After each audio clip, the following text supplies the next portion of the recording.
నీ వచ్చి మా బిడ్డల మీద మా గడ్డ మీద మొత్తం దోసుకొని ఇక్కడ జిఎస్టీ ఎగ్గొట్టుకుంటా, ట్యాక్సులు ఎగ్గొట్టుకుంటా, అధికారులను మొత్తం మేనేజ్ చేసుకుంటా సంపదను మొత్తము గుజరాత్కు తరలిస్తుంది. నేను ఒక్కటి చెప్తా, మన తెలంగాణలో ఉన్నటువంటి అనేక కుల వృత్తులు ఉంటుండే. మాదిగా, మాలోడు, సాకలోడు, కుమ్మరోడు, కమ్మరోడు, హౌసులోడు, ఇట్లా రకరకాల కుల వృత్తులు ఉంటుంటే ఆ కుల వృత్తులు మొత్తం ధ్వంసం చేసినటువంటి దొంగలు వీళ్ళు. ఒక చికెన్ షాపు, ఒక తాటి చెట్టు ఎక్కడం తప్పితే మొత్తం అన్ని కులాలను ధ్వంసం చేసిండ్రు ఈ దొంగలు.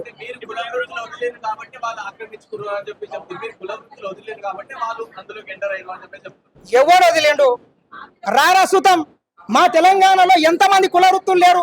ఎన్ని కుల వృత్తులను ఈ రోజు నువ్వు నాశనం చేసినావు నేను చూపిస్తా. పెద్ద భాష చెప్తావురా, నీకు వస్తావురా? పెద్ద భాష ఒక్క గుజరాత్ అని చెక్కమన్, ఒక మారవడాన్ని చెక్కమన్, కుండ చేయమని అని చూస్తా నేను. మనోళ్ళు కుండాలు చేస్తే ఆ కుండాల్ని తీసుకుపోయి హైదరాబాద్ లో మనం దగ్గర 60 రూపాయలు కొనుక్కొని 600కి అమ్ముతాడు.